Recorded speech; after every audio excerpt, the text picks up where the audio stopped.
দর্শক, আমরা সরকারি ক্রয় সংক্রান্ত বিভিন্ন বিষয়ে দুর্নীতি, অনিয়ম এবং ক্রয় সংক্রান্ত বিভিন্ন পদ্ধতি নিয়ে কথা বলবো। আর এই জন্য কথা বলার জন্য আজকে আমাদের স্টুডিওতে উপস্থিত হয়েছেন সাবেক সচিব এবং সরকারি ক্রয় বিশেষজ্ঞ ফারুক হোসেন। জনাব ফারুক হোসেন, স্টুডিওতে আপনাকে স্বাগত জানাচ্ছি। স্বাগত জানাচ্ছি আমিও। ধন্যবাদ। আমরা কিছুক্ষণ আগে একটি রিপোর্ট দেখলাম, সেখানে আমরা দেখলাম যে একটি প্রকল্পের নামে বেশ কয়েকজন সরকারি সচিব পর্যায়ের পদমর্যাদার লোক যারা ইংরেজি শেখার জন্য থাইল্যান্ডের মতো একটি জায়গায় যাচ্ছে। আমরা তো এই রিপোর্টের বিভিন্ন বিষয়গুলো জানলাম। সরকারি যে বিভিন্ন প্রকল্প হয় সেখানে আমরা অধিকাংশ সময় কিন্তু দেখি যে সেখানে প্রশিক্ষণের নামে বিদেশ ভ্রমণের একটা বিষয় থাকে এবং সেটি অনেক ক্ষেত্রেই প্রশ্নের জন্ম দেয়। আপনি তো এই বিভিন্ন প্রকল্পের মনিটরিংয়ের সঙ্গে জড়িত ছিলেন। এই বিষয়গুলো কি সামনে কিভাবে আসে এই প্রশিক্ষণ কিংবা এগুলো আসলে কতটুকু গুরুত্বপূর্ণ থাকে কিংবা এগুলো অন্তর্ভুক্ত আসলে প্রক্রিয়াটি কি থাকে? এটা ঠিক ঢালাওভাবে বলা যাবে না যে গুরুত্ব নেই, আবার গুরুত্ব আছেও। যেই বিষয়টি আমরা আসলে নির্বাচন করছি প্রকল্পের জন্য, যেটা ইমপ্লিমেন্টেশনে যাবে, সেই বিষয়টির মাধ্যমেই কিন্তু টেকনোলজি ট্রান্সফারের একটা ব্যবস্থা থাকে। মানে আমার দেশে নেই, আমরা এই প্রথম এই প্রকল্প বাস্তবায়নের মধ্যে দিয়ে ক্যাপাসিটি বিল্ড করব এবং সেই টেকনোলজিকে আমরা নিজেরা রিসিভ করব এবং একটা পর্যায়ে আমরা নিজেরা সেটি করব।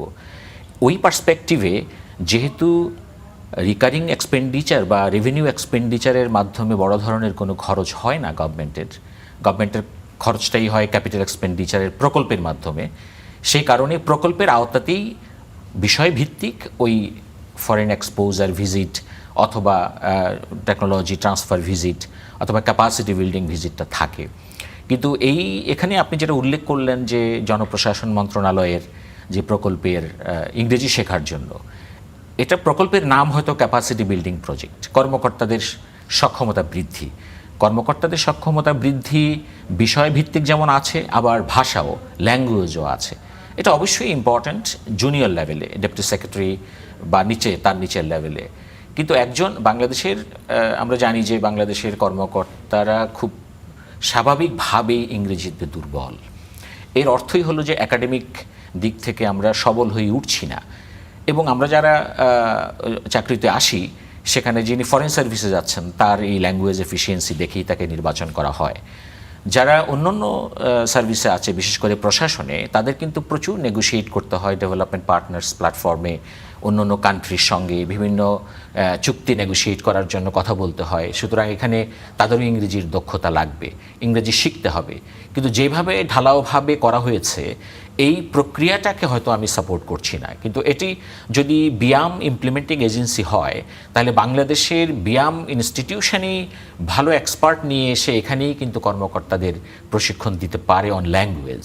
কিন্তু তাদেরকে থাইল্যান্ডে পাঠাতে হবে। ইভেন আমরা যদি নামের কথাটাও ভাবি, Thailand is not a very attractive platform for learning English language. এবং তারা ইংরেজিকে আসলে অতটা গুরুত্ব দিয়ে ওখানে আসলে প্রচলিত নেই। তো সেখানে হয় না, হয়তো ব্রিটিশ টিচার থাকতে পারে অথবা আমেরিকান টিচার থাকতে পারে যারা থাইল্যান্ডে পড়াবে, তারপরেও সিলেকশনের দিক থেকে হয়তো এটা অতটা অ্যাট্রাকটিভ নয়। তো এই জিনিসগুলো ভাবনার জায়গাটা হলো যখন প্রকল্পটা তৈরি হচ্ছে। তো প্রকল্পটা তৈরি হচ্ছে ইমপ্লিমেন্টেশন এজেন্সি লেভেলে, তারপরে এটা মিনিস্ট্রি স্ক্রুটিনি করে, তারপরে এটা প্ল্যানিংয়ে যায়, প্ল্যানিং স্ক্রুটিনি হয়, আইএমইডি স্ক্রুটিনি করে এবং নানাভাবে জিনিসটা পরীক্ষা নিরীক্ষা হয়। এখনও এটি একনেকে যাবে। আমি যেটুকু শুনলাম, হয়তো একনেক এটাকে অ্যাড্রেস করবে। কিন্তু মুশকিল হলো যে প্রকল্পের সব কিছু একনেকে উপস্থাপিত হয় না, অথবা একনেক কিন্তু তাতে নজর দেওয়ার সময় থাকে না। একনেক দেখে কনসেপ্টটা কি, total cost and implementation period, এবং দেখে যে এর ইম্প্যাক্টটা সোসাইটিতে কি হতে পারে, এটা আমরা আমাদের সেক্টরাল প্রায়োরিটিতে আছে কিনা, একনেক এটা দেখবে। কিন্তু সেখানে প্রত্যেকটা অ্যাক্টিভিটি খুঁটিয়ে দেখার সুযোগ একনেকের থাকে না। এটা কিন্তু যেসব লেভেলে স্ক্রুটিনি হয়েছে তাদের এটা দেখার কথা। সো আমি ব্যক্তিগতভাবে মনে করি যে এখানে যেই পদ্ধতিতে ক্যাপাসিটি বিল্ডিং ফর ল্যাঙ্গুয়েজ, সেই পদ্ধতিটা সঠিক হয়নি। এটা ইউনিভার্সিটি নির্বাচন অথবা কোন লেভেলের কর্মকর্তারা যাবে, খুব সিনিয়র লেভেলে, সিনিয়র সেক্রেটারি লেভেলে এখন 15 দিনের ইংরেজি ভাষা শিখিয়ে আমি তাকে দিয়ে কীভাবে মিনিস্ট্রি চালাবো? একজন এডিশনাল সেক্রেটারিকেও বা এই সময় আমি ল্যাঙ্গুয়েজ শিখিয়ে কীভাবে চালাবো? হ্যাঁ, ডেপুটি সেক্রেটারি লেভেলে ঠিক আছে, it is still the time to develop his capacity. আচ্ছা, আমরা তো একটি প্রকল্পের কথা এখানে বলছিলাম যে সেখানে ইংরেজি শেখাটা আসলে কিংবা এই পর্যায়ে সে ইংরেজি নতুন করে শেখার যে আসলে কতটুকু প্রয়োজন রয়েছে। আমরা এর আগেও বিভিন্ন প্রকল্পে দেখেছি যে রান্না শেখার জন্য বিদেশে যাচ্ছে কিংবা কোনো একটি এসি চালানোর প্রশিক্ষণের জন্য আমেরিকা কিংবা কানাডাতে যাচ্ছে। এই যে প্রশিক্ষণের বিষয়টা যখন অন্তর্ভুক্ত হয়, অবশ্যই আপনি বলছিলেন যে অনেক ক্ষেত্রে এটা প্রয়োজনীয়, কিন্তু অপ্রয়োজনীয় জিনিসগুলো যখন অন্তর্ভুক্ত করা হয়, এখানে যখন খসড়া তৈরি হয়, সেই পর্যায়ে আসলে কোনো মনিটরিংয়ের কোনো ব্যবস্থা আছে কিনা টেকনিকে আসার আগে? মনিটরিংতে যেমন ধরুন একটা ইমপ্লিমেন্টিং এজেন্সি একদমই মাঠ পর্যায়ের অফিস, প্রকল্পটা কিন্তু তৈরি করে তারা, মার্কেট অ্যানালাইসিস করে তারা, কস্টিংটা নির্বাচন করে তারা, এবং এর যে ইমপ্লিমেন্টেশনের সঙ্গে যারা যারা স্টেক হোল্ডার সেগুলোকে লিঙ্ক করার দায়িত্ব তাদের। যে পুরো ফর্মে যখন স্ট্রাকচারটা আসবে মন্ত্রণালয়ে, তখন মন্ত্রণালয়ে কিন্তু এটা স্ক্রুটিনি করে, এবং মন্ত্রণালয়ের যে প্ল্যানিং উইং তারা কিন্তু লাইন বাই লাইন এটাকে পরীক্ষা নিরীক্ষা করে। তাহলে এখন ধরুন যে আমি যদি এমন একটা সাবজেক্টের উপরে ফরেন ভিজিট ইনক্লুড করি যেটা হাসির উদ্রেক করছে অথবা যেটাকে সবাই অত গুরুত্বপূর্ণ মনে করছে না, সেরকম আমি নির্বাচন করব কেন? আমার একটি প্রকল্পের যেই জায়গাটায় আসলে প্রশিক্ষণের দরকার আছে, যেমন স্কুল ফিডিং কিভাবে ছাত্রদেরকে খাওয়ায়, এটা দেখার জন্য টিম যাবে। কথাটা ঠিক যেভাবে এসছে সেটা অনেক সময় সঠিকভাবে আসেও না। স্কুল ফিডিং প্রোগ্রামটা বাইরের সাকসেসফুল কেসে কিভাবে হয় সেটা আমাদের কর্মকর্তা 2-4 জন যারা দেখবে, যারা করবে এটাকে, তারা দেখে আসতে পারে। তাহলে প্রকল্প বাস্তবায়নকালেই তারা কিন্তু এর অ্যাকশনটা তৈরি করতে পারে ভালোভাবে। কিন্তু এটাকে আবার স্কুলে খাওয়ায় কিভাবে এটা দেখতে যাচ্ছে, ওটাকে ওরকম তাচ্ছিল্যভাবে উল্লেখ না করে অন্যভাবে আসলে উল্লেখ করা যেত। আমরা এই আলোচনাটা চালিয়ে যাব, হতে পারে। কিন্তু আমরা যেমনটি আলোচনা করছিলাম যে বিভিন্ন প্রকল্পে তো আসলে অনিয়ম দুর্নীতি হয়। আমরা যেমনটা দেখি যে প্রকিউরমেন্ট পর্যায়ে কিন্তু বিভিন্ন প্রকল্পে একটি দুর্নীতি বড় জায়গা। এই জায়গাটা মনিটরিংয়ের জন্য সরকারি আসলে ব্যবস্থাপনা কি রয়েছে? প্রকল্প মানেই হলো অ্যাকচুয়ালি কিছু সংখ্যক প্রকিউরমেন্ট। সেটা কখনো পূর্ত কাজ, কখনো পণ্য, কখনো সেবা ইন্টেলেকচুয়াল অথবা সেবা ভৌত সেবা, দুই রকমেরই হতে পারে। সুতরাং যদি প্রকিউরমেন্টটা স্বচ্ছ হয় এবং সঠিক হয় তাহলে প্রকল্প বাস্তবায়ন সঠিক হবে। এখন 3টে স্টেজ। একটা হলো প্রকল্পটি তৈরি করা। প্রকল্পটি তৈরির ক্ষেত্রে যদি আমরা কস্টটাকে অ্যাকচুয়াল মতো ধরে নেই, যে মার্কেটে যা আছে প্রাইস তাই ধরি, তাহলে কিন্তু প্রকিউরমেন্ট জটিল হয়ে যাবে। কারণ আমি যখন প্রকিউরমেন্ট করছি, এই প্রকল্পটা স্ক্রুটিনি শেষে একনেকে অ্যাপ্রুভেল হয়ে প্রশাসনিক অনুমোদনের পর এডিপিতে বরাদ্দ আসতে আসতে 1 থেকে 2 বছর সময় লাগে। 2 বছর পরে মার্কেট কিন্তু আর আগের মতো নেই। তো সুতরাং প্রকল্প প্রস্তুতিকালে অবশ্যই একটু ইনফ্লেটেড, একটু বেশি কস্ট ধরতে হবে যাতে ওই সময়টা কাভার হয়। কিন্তু আমাদের একটা সন্দেহ থাকে, আমি বেশি ধরলে বেশি ব্যয় হয়ে যাবে, কিন্তু এটা ঠিক নয়। তার কারণ হলো বেশি ধরা হচ্ছে যাতে সময় পার হয়ে যাবে। তাহলে প্রকল্প ফর্মুলেশন পর্যায়ে যে অ্যাক্টিভিটিসগুলো এবং তাদের যে কস্ট, এটা যদি সঠিকভাবে করা হয় তাহলে প্রকল্পটি অনুমোদন হলো। তাহলে এই পার্টেও কিন্তু একটা করাপশনের জায়গা আছে। আমি ইনফ্লেটেড ধরলাম অতিরিক্ত, অথবা আমি অ্যাক্টিভিটিসগুলো দিলাম জাস্টিফাইড না, অথবা আমি এমন অ্যাক্টিভিটিস রাখলাম যেগুলো দিয়ে আমি আসলে প্রয়োজন নেই, আমি করাপশন করতে পারি। সেই জায়গাগুলো সুযোগ আমি রেখে দিতে পারি যেটা আমি পরে কাজে লাগাবো।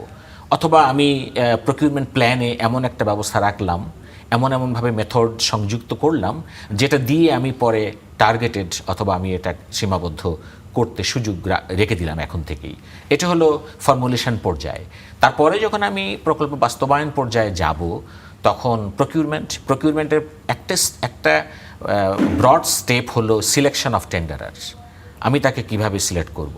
তাহলে সে তো নির্বাচিত হবে বিভিন্ন ক্রাইটেরিয়া ফুলফিল করার মধ্য দিয়ে। এই ক্রাইটেরিয়া যখন আমি ঠিক করি, এটা কিন্তু ম্যানুয়াল, আমি কি ক্রাইটেরিয়া তার দিচ্ছি, তার লিগ্যাল ক্রাইটেরিয়াসগুলো কী হবে, ফাইন্যান্সিয়াল স্ট্রেংথগুলো কী হবে, তার অন্য এক্সপেরিয়েন্স কোয়ালিফিকেশনসগুলো কী হবে, সেগুলো কিন্তু আমি নির্বাচন করছি ম্যানুয়ালি।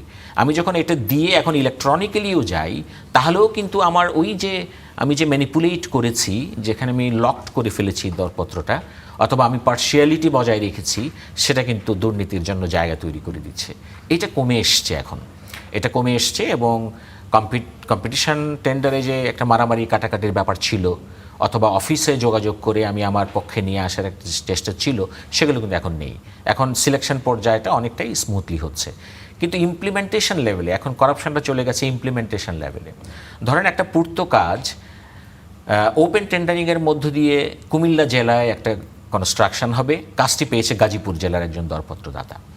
গাজীপুর জেলার তিনি কিন্তু কুমিল্লায় কাজটি করতে গেলে তাকে কাজটি করতে দেওয়া হচ্ছে না ঠিকমতো, কেউ সহযোগিতা করছে না, সবাই তাকে বাধা দিচ্ছে এবং পর্যায়ক্রমে তার সঙ্গে একটা ইল্লিগ্যাল রিলেশনশিপ তৈরি করছে। এটা তো আসলে রাজনৈতিক পর্যায় থেকে হচ্ছে, আবার সরকারি পর্যায় থেকে কখনো রাজনৈতিকভাবে কখনো বাইরেও হচ্ছে। এটা ওই এলাকার এলিটসরাও কিন্তু যুক্ত হয়ে পড়ে। এটা বিপিপিএ বা সিপিটিও সেন্ট্রাল প্রকিউরমেন্ট টেকনিক্যাল ইউনিট অনেকভাবে চেষ্টা করেছে যে সিটিজেনদের একটা কমিটি করে এঙ্গেজ করে তাদের দ্বারা কাজটিকে মনিটর করা, কিন্তু দেখা যায় যে ওই কমিটিও আস্তে আস্তে র্যান্ট সিকিংয়ে যুক্ত হয়ে পড়ে। তো মানুষের নেচারটা এরকম যে যখনই তাকে একটু ক্ষমতা দেয়া হয়, একটু সুযোগ দেয়া হয়, সঙ্গে সঙ্গে সে বেনিফিট আদায় করার চেষ্টা শুরু করে। তো এটা খুব স্বচ্ছভাবে করা যাচ্ছে না। তো তার মানে হলো যে করাপশানটা এখন ইমপ্লিমেন্টেশন লেভেলে চলে গেছে। ইমপ্লিমেন্টেশন লেভেলে চলে যাওয়ার অর্থই হলো বোথ পার্টি কম্প্রোমাইজড, যে নেবে যে দেবে উভয়ই কিন্তু রাজি। সুতরাং প্রবলেমটা হলো যে আমার কাজের বাজেট কমে যাচ্ছে, কোয়ালিটি কম্প্রোমাইজ হচ্ছে এবং কাজটি নিম্নমানের হবে। কাজটি নিম্নমানের যাতে না হয় সেটি মনিটর করা বা চেক করার জন্য টেকনিক্যাল পার্সন আছে। ধরেন এটা যদি পিডাব্লিউডির কাজ হয়, পিডাব্লিউডির একজন সাবস্টেন্ট ইঞ্জিনিয়ার অথবা একজন অ্যাসিস্ট্যান্ট ইঞ্জিনিয়ার অথবা একজন অ্যাপয়েন্টেড কনসালট্যান্ট ওই কাজটি মনিটর করে দেখবে। সেও তখন তাতে যুক্ত হয়ে পড়ে যায় ইনডাইরেক্টলি, কারণ সেও তখন আর মনিটরিং করে না। ধরেন আমরা একটা পর্যায়ে একটা সময় শুনেছিলাম যে চুয়াডাঙ্গাতে বাঁশ ব্যবহার করেছে রডের বদলে, তাই না?